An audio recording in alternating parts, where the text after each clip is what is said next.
আজি কেন্দ্ৰীয় বাজেটৰ বিৰুদ্ধে সমগ্ৰ দেশজুড়ি এই প্ৰতিবাদী কাৰ্যসূচী ৰূপায়ণ কৰা হয়েছে। এই বাজেট সম্পূৰ্ণৰূপে দেশৰ কৰ্পোৰেট গোষ্ঠীৰ স্বাৰ্থত আনা হয়েছে।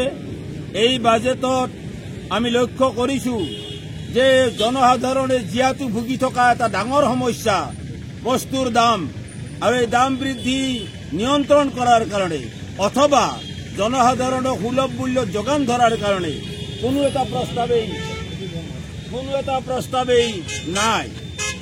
এয়া অতিশয় নিন্দনীয় আৰু অতিশয় গঢ়ি থকা।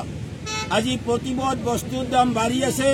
সাধাৰণ মানুহৰ যি আয় হয় তাতকৈ বহু বেছি তেওঁলোকে খৰচ কৰিব লগা অৱস্থা হৈ আছে। আমাৰ সাধাৰণ মানুহৰ চিন্তা আছিল যে এইবাৰৰ বাজেট নিশ্চিতভাৱে যিহেতুকে ইতিমধ্যে সকলোকে ৰেচন কাৰ্ড দিয়াৰ ব্যৱস্থা কৰিছে, আমি আশা কৰিছিলো যে এই ৰেচন কাৰ্ডৰ মাধ্যমত অন্তত খাদ্য সামগ্ৰীখিনি দাইল, ভোজ্য তেল, নিমখ, আটা ইত্যাদি অন্তত সুলভ মূল্যত যোগান ধৰা এটা বিশেষ প্ৰস্তাৱ এই বাজেটত আনিব। কিন্তু এই চৰকাৰখন সম্পূৰ্ণৰূপে কৰ্পোৰেটৰ স্বাৰ্থবাহী চৰকাৰ। তাক পুনৰবাৰ প্ৰমাণ কৰি দিলে এয়া কেৱল বিৰোধী ৰাজনৈতিক দল অথবা বিজেপিৰ নীতিৰ বিৰোধী সংগঠনৰ কেৱল কথা নহয় থকা নাই। এতিয়া চৰকাৰখনৰ কৰ্মকাণ্ডই প্ৰমাণ কৰিছে যে এই চৰকাৰখন সম্পূৰ্ণৰূপে কৰ্পোৰেট গোষ্ঠীৰ দালাল কৰি আছে। আৰু এই চৰকাৰখনে কিয় আজি ৰেচন কাৰ্ডৰ মাধ্যমত সুলভ মূল্যত সামগ্ৰী যোগান ধৰাৰ প্ৰস্তাৱ নানিলে তাৰ উত্তৰ আমি বিচাৰিছো।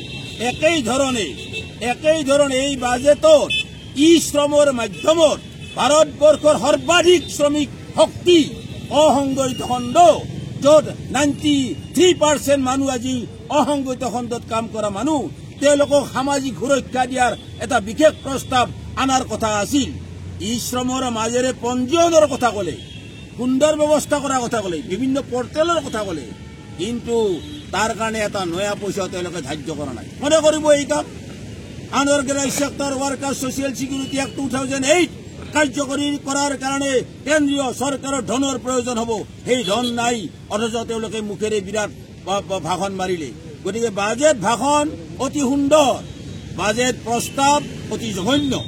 আৰু এই বাজেট প্ৰস্তাৱৰ বিৰুদ্ধে আমি এই প্ৰতিবাদ কৰিছো। আমি ভাৰতবৰ্ষৰ সম্পদ আমি ৰক্ষাৰ সপক্ষে অসমৰ তৈল সম্পদ, অসমৰ কয়লা খনি, অসমৰ অন্যান্য ৰাজহুৱা সম্পদ, একেবাৰে BSNL পৰা আৰম্ভ কৰি ৰেল পৰ্যন্ত এই সম্পদ আমি কোনো অৱস্থাতেই বৃহৎ কৰ্পোৰেট গোষ্ঠীক গতাই দিয়াৰ সপক্ষে নহয়। তেওঁলোকে নেশ্যনেল মনিটাইজেশ্যন পলিচি যি আগতে নিৰ্ধাৰণ কৰিছিল তাক আকৌ সুন্দৰভাৱে কাৰ্যকৰী কৰাৰ এই বাজেটৰ মাধ্যমেদি ব্যৱস্থা কৰিছে। গতিকে এই বাজেট কৰ্পোৰেট গোষ্ঠীৰ বাজেট, এই বাজেট দুখীয়া মানুহৰ বিৰোধী বাজেট। এই বাজেটৰ এই প্ৰস্তাৱ সংশোধন কৰাৰ কাৰণে আমি দাবী উত্থাপন কৰিছো।